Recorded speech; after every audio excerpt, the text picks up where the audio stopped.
행복한 교회 승리하는 성도 여러분, 남가주 은혜로 교회 오신 것을 환영합니다. 오늘은 27번째 날 함께하는 153 5월 20일 벌써 수요일입니다. 자, 우리가 삶의 중요한 순간 그 결정을 할 때는 우리는 먼저 상황을 보기도 하고 다른 사람에게 지혜를 구하기도 하고 전문가의 의견을 참고하기도 합니다. 어떤 사람은 자기의 감을 믿는다라는 사람도 있습니다. 믿음의 선조들은 어땠을까요? 물론 그런 것들을 참고했겠지만 먼저 기도하면서 하나님이 기뻐하시는 결정, 또한 하나님이 응답하시는 기도의 내용을 가지고 무엇인가 결정을 하였을 것입니다. 다른 세상의 어떤 소리보다 하나님께서 말씀하시는 그 말씀을 가지고 먼저 붙들었다라는 것이죠. 여러분, 오늘 우리도 어떻게 해야 되느냐? 다른 사람의 생각과 환경을 의존하지 말고 우리가 직접 하나님께 나가서 기도하고 그 하나님의 음성을 듣고 그 하나님의 뜻대로 우리도 실천했으면 좋겠습니다. 오늘 사도 바울이 그런 모습을 우리에게 보여주고 있는 것입니다. 우리가 더욱더 함께 좀 깊이 생각해 보기 전에 먼저 우리 찬양 같이 하겠습니다.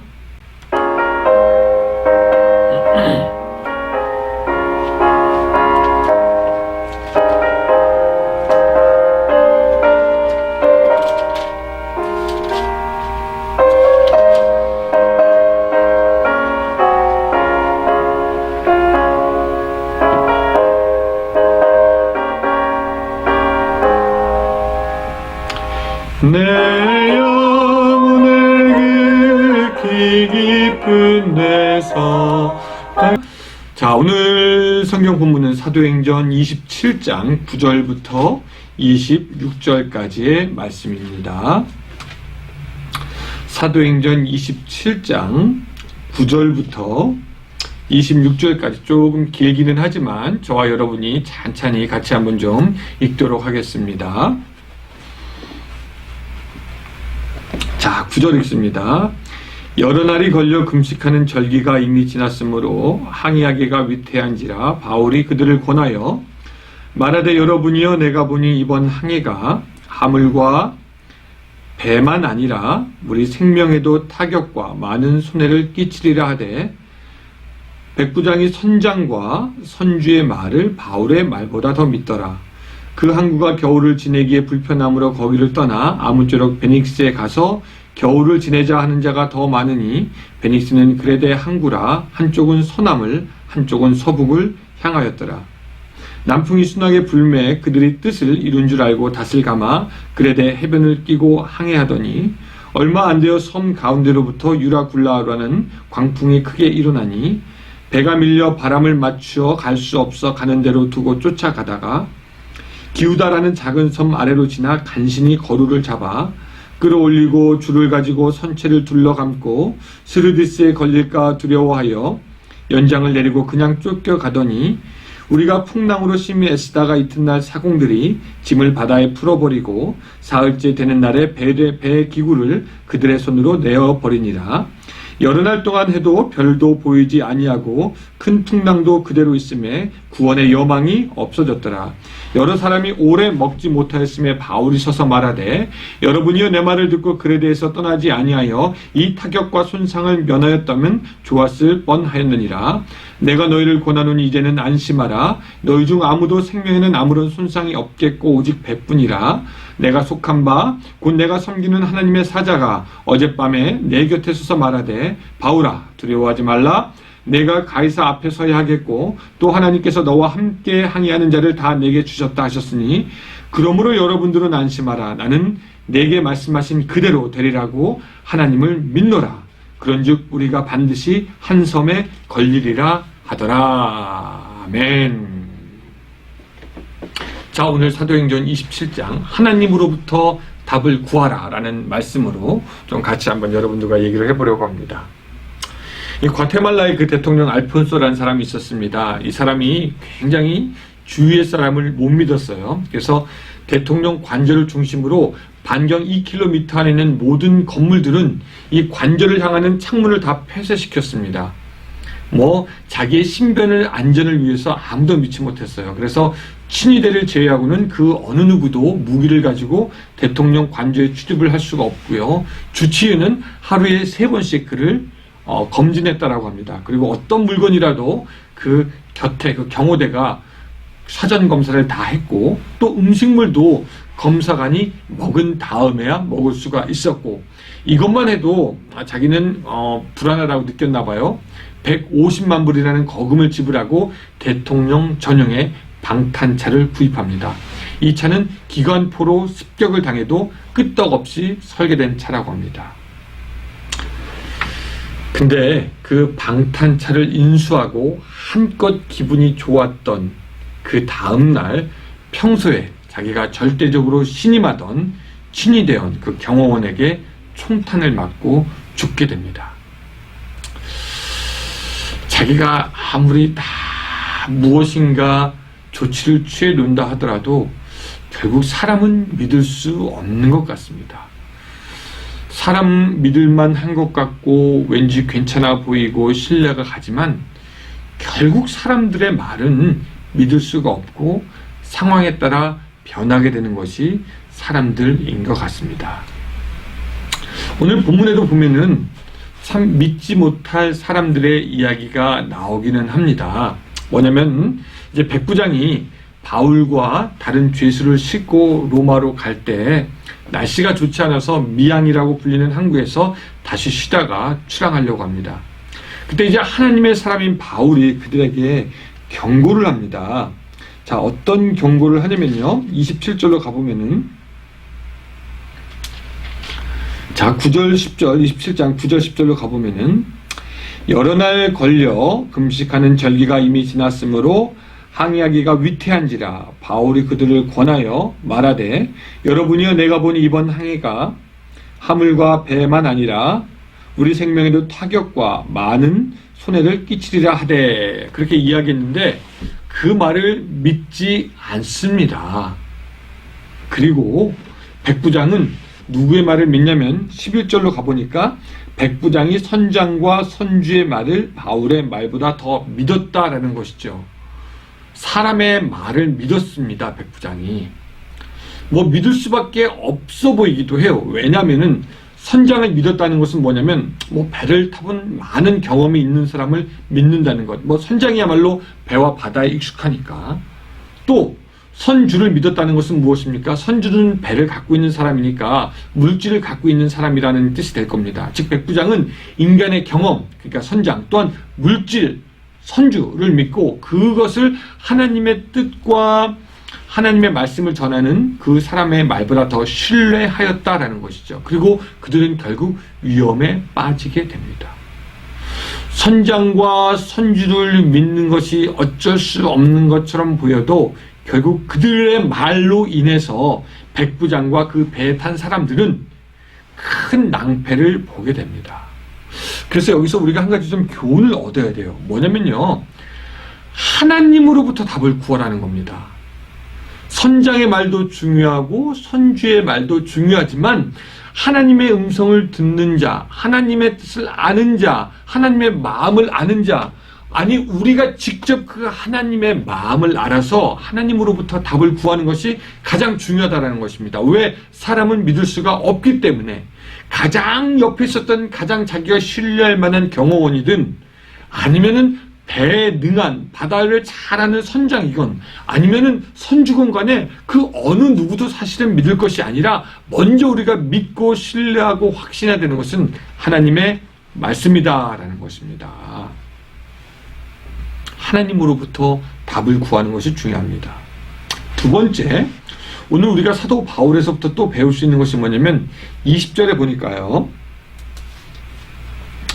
여러 날 동안 해도 별도 보이지 아니하고 큰 풍랑이 그대로 있음에 구원의 여망마저 없어졌더라. 구원의 조그만 소망도 남아있지 않았다라는 것입니다. 야, 얼마나 이것이 절망적인 순간입니까? 그때 이제 23절부터 25절을 보면은 이런 말이 있습니다. 사도 바울이 얘기해요. 내가 속한 바 곧 내가 섬기는 하나님의 사자가 어젯밤 내 곁에 서서 말하되 바울아 두려워하지 말라. 내가 가이사 앞에 서야겠고 또 하나님께서 너와 함께 항해하는 자를 다 내게 주셨다 하셨으니 그러므로 여러분이 안심하라. 나는 내게 말씀하신 그대로 되리라고 하나님을 믿노라 라고 말하면서 걱정하지 마라, 안심하라 라고 하면서 그들을 권면하는 것입니다. 구원의 소망이 다 끊어진 그때 사도 바울은 혼자서 하나님의 말씀을 믿고 그 구원을 선포하고 있는 것입니다. 그러니까 이 사도 바울은요, 항상 그런 고백을 했던 것 같아요. 우리가 20장에서도 봤지만 유두고가 졸다가 떨어져서 죽었을 때도 사도 바울 혼자서만 뭐라고 얘기하냐면은 떠들지 말라, 아직 그에게 생명이 있다라고 하면서 사람들을 안심시키고 그를 세우는 것을 우리가 볼 수가 있습니다. 그렇게 따질 때 여러분, 우리는 좀 생각해 봐야 돼요. 과연 우리의 언어는 어떠한가? 우리는 환경이 어떻다라는 것을 그냥 입으로 말하는 것인가? 아니면 하나님의 답을 선포하는 것인가? 우리는 좀 한번 생각해 보아야 할 필요가 있습니다. 우리는 제가 몇 번 얘기했지만 이렇게 생각해요.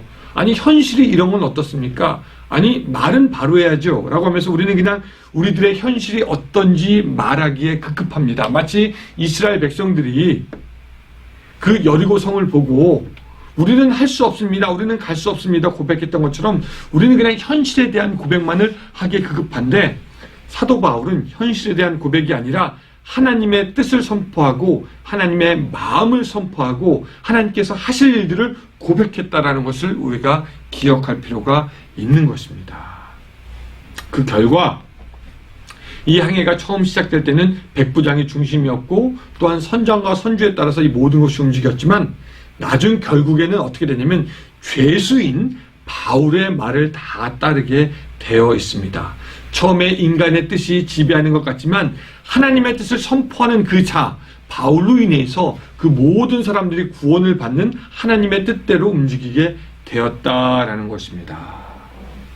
사랑하는 여러분, 오늘 우리도 사도 바울과 백부장, 선장과 선주가 겪었던 일들처럼 바다 위에서 구원의 소망이 다 끊어지는 그런 일들이 우리에게도 있을 수 있겠지만, 그런 때 여러분들은 하나님으로부터 답을 구했으면 좋겠습니다. 세상의 사람들, 세상의 생각이 아니라 하나님으로부터 기도해서 그 답을 구하고 하나님의 뜻을 이루어감으로 말미암아 그 하나님의 뜻이 여러분들의 삶 가운데 성취되기를 바랍니다. 현실을 고백하는 그런 말이 아니라 믿음의 말, 희망의 언어로 여러분들의 삶이 바뀌기를 원합니다. 44절 이런 말씀이 있습니다. 그 남은 사람들은 널조각 혹은 배 물건에 의지하여 나가게 되니 마침내 사람들이 다 상륙하여 구조되니라 라고 말씀하고 있습니다. 오늘 여러분들의 그 믿음의 선포로 인하여서 모든 사람들이 구원받게 되는 놀라운 역사가 있기를 주님의 이름으로 축원합니다. 기도하겠습니다. 사랑의 하나님, 오늘 우리에게 은혜 주셔서 우리가 하나님 세상의 사람들의 말을 신경 쓰고 기울일 것이 아니라 오히려 하나님이 우리에게 무엇을 원하시는지 그 하나님의 뜻을 찾고 하나님의 말을 입으로 선포할 수 있도록 주여 도와주시옵소서. 내가 이렇게 살고 있다라고 하는 그 고백이 아니라 하나님께서 이런 일을 하실 것이다, 소망과 희망의 말을 선포함으로 하나님의 뜻이 우리 가운데 이루어질 수 있도록 도와주시옵고, 오늘 우리를 통하여서 많은 사람들이 구원받을 수 있도록 주여 도와주시옵소서. 예수님의 이름으로 기도드리옵나이다. 아멘. 자, 오늘도 153입니다. 153으로 여러분들 오늘 하루 승리하시기를 부탁드립니다. 감사합니다.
네.